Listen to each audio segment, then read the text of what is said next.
మీరు గత ప్రభుత్వంలో కొన్ని పర్ఫార్మెన్స్ జరిగింది. ప్రస్తుతం ఇప్పటికీ కూడా కొన్ని చోట్ల మహిళలైతే ఎన్ఫోర్స్మెంట్ జరుగుతుంది సార్. మొన్న కొన్ని సభలు కావచ్చు, చర్చ వేదికలు కావచ్చు, ఉపన్యాసాల్లో కూడా మహిళలు తెలుసుకోవాల్సింది ఒక్కరి ఈ మణిపూర్ నుంచి పెట్టుకోవడానికి ఎన్ఫోర్స్మెంట్ జరిగింది. వాళ్ళపై ఇప్పుడు అంటే కొంతమంది కరుడుగట్టినటువంటి నేరస్తులు, కొంతమంది మైండ్ని పొల్యూట్ చేసుకున్నటువంటి వ్యక్తులు, గంజాయి, డ్రగ్, ఇంకొక పక్కన నేర ప్రవృత్తుండే కొంతమంది, వాళ్ళ మైండ్లో ఇదే ఉంటుంది.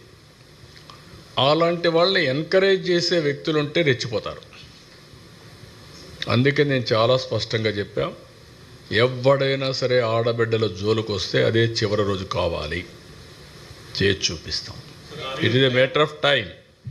బట్ నేను ఒక మాట చెప్పే ఎలక్షన్ ముందు, డ్రగ్స్ అడిక్ట్ అయిన వాడికి అంత ఈజీగా పోదు. వాడికి భయమైనా ఉండాలి, లేకుంటే మార్పు అయినా రావాలి. డీ అడిక్షన్ చేయాలి, లేకుంటే అతను ట్రీట్ అన్న చేయాల్సిన అవసరం ఉంది. Will do it. I'm very clear. నేను ఒక్కసారి కాదు, 2 సార్లు కాదు, చాలాసార్లు చెప్తున్నా. నేను మోటివేట్ చేస్తా, మర్యాదగా చెప్తా. వినకపోతే పబ్లిక్ ఇంట్రెస్ట్ కోసం ఏం చేయాలో చేసి చూపిస్తా. అంతవరకు వదిలిపెట్టినవాడిని. కానీ వచ్చిన సమస్య over a period of time మీరందరూ ఏమనుకుంటే తప్పించుకోవచ్చు అనుకుంటున్నారు. ఇరుక్కున్న తర్వాత ట్రీట్ చేస్తే అప్పుడు అర్థమవుతుంది వాళ్ళందరికీ. అంత ఫర్మ్గా ఉంటే అర్థమవుతుంది. కానీ కొంచెం టైం పడుతుంది. ఇంకా కొంతమందికి అలవాటు అయిపోయి క్షణికమైనటువంటి ఉద్రేకం కావచ్చు, అలవాటు కావచ్చు, ఆ నేర చరిత్రలో ఉండే మనస్తత్వం కావచ్చు, ఇవన్నీ కలిసి చేస్తున్నారు. బట్ ఐఎమ్ వెరీ క్లియర్, ఈ రాష్ట్రంలో ఎవడైనా సరే నేరాలు చేసి తప్పించుకోవాలనుకున్నా, ఆడబిడ్డల జోలుకొచ్చి తప్పించుకోవాలనుకున్నా అదే చివరి రోజు అవుతుంది. Be clear.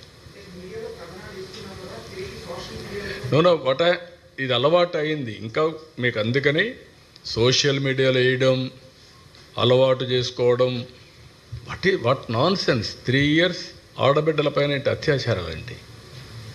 కుప్ప లాంటి కాన్స్టిట్యూన్సీ చెట్టుకు గడేసి కొట్టడం ఏంటి? డబ్బులు ఇవ్వలేదని, అప్పు కట్టలేదని. ఎక్కడికి పోతున్నాం ఇవన్నీ? అంటే ఇవన్నీ 5 ఏళ్లలో అలవాటు అయిపోయి ఆ భయం పోయింది. ఇంకా వీళ్ళు మానసిక స్థితికి మారలా, వాళ్ళకుండే మెంటాలిటీ. అందుకే నేను పదే చెప్తున్నా, మర్యాదగా చెప్తా. ఒకసారి చెప్తా, రెండోసారి చెప్తా. కొట్టేటప్పుడు మాత్రం గింగు తిరిగేటి కొడతాం. మళ్ళీ జీవితంలో మళ్ళీ రాకూడదు, బయట రాకూడదు. అవి కూడా జరిగి చూస్తాం. నా ఒకటే ప్రజాహితం, public safety, no compromise, come what may. నేను ఎందుకు నేను పోరాడాను తీవ్రవాదులపైన ఎందుకు పోరాడాను? నువ్వు కుర్రాడివి, నీకు అప్పటికి తెలియదు. ఎందుకు పోరాడాను నేను? నాకేం వ్యక్తిగత విరోధమా? నా ప్రాణానికే ముప్పు తెచ్చుకున్నాను కదా. ఎందుకు? సిద్ధాంతపరంగా, పబ్లిక్ సేఫ్టీ కోసం. ఎందుకు ముఠా నాయకులపైన పోరాడాను? ముఠాలు అడిచేశాను కదా. ఇప్పుడు ఏమైనా ఉన్నాయా రాయలసీమలో ముఠాలు? సోఫిస్టికేటెడ్ ముఠాలు వచ్చాయి, సెటిల్మెంట్ ముఠాలు, అది వేరే విషయం. అదే మరి కమ్యూనల్ వైలెన్స్ పైన పోరాడాను. రౌడీలు అనేవాళ్ళు లేకుండా చేశామా? రాష్ట్ర బహిష్కరణ చేశా రౌడీల్ని. ఇది ఇప్పుడు చేయడం కాదు, 30 ఏళ్ల ముందు చేశాం. మళ్ళీ అది ఆ పరిస్థితి వస్తుంది. నేను మర్యాదగా చెప్తున్నా, be in limits, you do your duty, I don't have any objection. కానీ టేక్ ఇట్ ఫర్ గ్రాంటెడ్, నా ఇష్ట ప్రకారం నేను చేస్తానంటే చెల్లదు. Okay, thank you.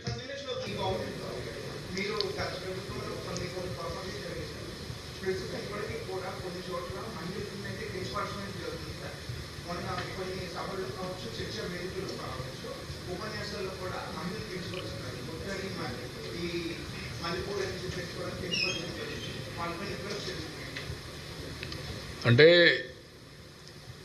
కొంతమంది కరుడుగట్టినటువంటి నేరస్తులు, కొంతమంది మైండ్ని పొల్యూట్ చేసుకున్నటువంటి వ్యక్తులు, గంజాయి, డ్రగ్, ఇంకొక పక్కన నేర ప్రవృత్తుండే కొంతమంది, వాళ్ళ మైండ్లో ఇదే ఉంటుంది. అలాంటి వాళ్ళని ఎంకరేజ్ చేసే వ్యక్తులు ఉంటే రెచ్చిపోతారు.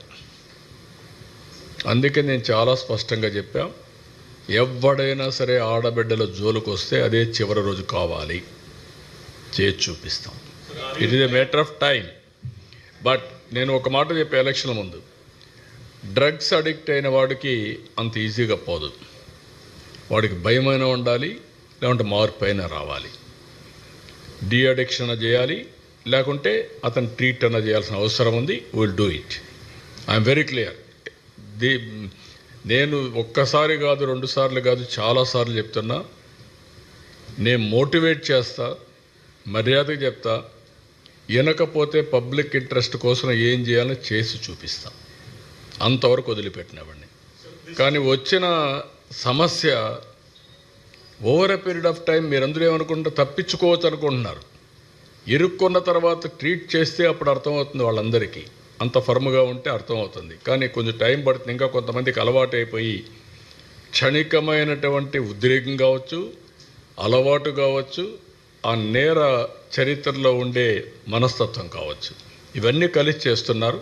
బట్ ఐఎమ్ వెరీ క్లియర్, ఈ రాష్ట్రంలో ఎవడైనా సరే నేరాలు చేసి తప్పించుకోవాలనుకున్నా, ఆడబిడ్డల జోలుకొచ్చి తప్పించుకోవాలనుకున్నా అదే చివరి రోజు అవుతుంది. Be clear. నో ఇది అలవాటు అయింది. ఇంకా మీకు అందుకని సోషల్ మీడియాలో వేయడం, అలవాటు చేసుకోవడం, వాట్ నాన్ సెన్స్. 3 years ఆడబిడ్డల పైన ఏంటి అత్యాచారాలు ఏంటి? కుప్ప లాంటి కాన్స్టిట్యూన్సీ చెట్టుకు గట్టేసి కొట్టడం ఏంటి? డబ్బులు ఇవ్వలేదని, అప్పు కట్టలేదని. ఎక్కడికి పోతున్నాం ఇవన్నీ? అంటే ఇవన్నీ 5 ఏళ్లలో అలవాటు అయిపోయి ఆ భయం పోయింది. ఇంకా వీళ్ళు మానసిక స్థితికి మారలా, వాళ్ళకుండే మెంటాలిటీ.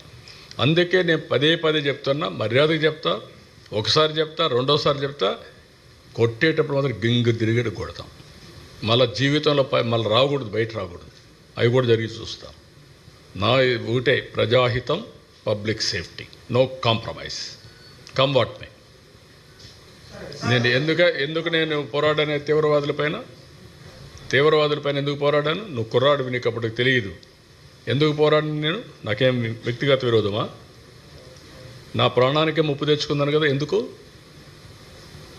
సిద్ధాంతపరంగా, పబ్లిక్ సేఫ్టీ కోసం. ఎందుకు ముఠా నాయకులపైన పోరాడాను? ముఠాలు అడిచేశాను కదా. ఇప్పుడు ఏమైనా ఉన్నాయా రాయలసీమలో ముఠాలు? సోఫిస్టికేటెడ్ ముఠాలు వచ్చాయి, సెటిల్మెంట్ ముఠాలు, అది వేరే విషయం. అదే మరి కమ్యూనల్ వైలెన్స్ పైన పోరాడాను. రౌడీలు అనేవాళ్ళు లేకుండా చేశామా? రాష్ట్ర బహిష్కరణ చేశా రౌడీల్ని. ఇది ఇప్పుడు చేయడం కాదు, 30 ఏళ్ల ముందు చేశాం. మళ్ళీ అది ఆ పరిస్థితి వస్తుంది. నేను మర్యాదగా చెప్తున్నా, be in limits, you do your duty, I don't have any objection. కానీ టేక్ ఇట్ ఫర్ గ్రాంటెడ్, నా ఇష్ట ప్రకారం నేను చేస్తానంటే చెల్లదు. Okay, thank you.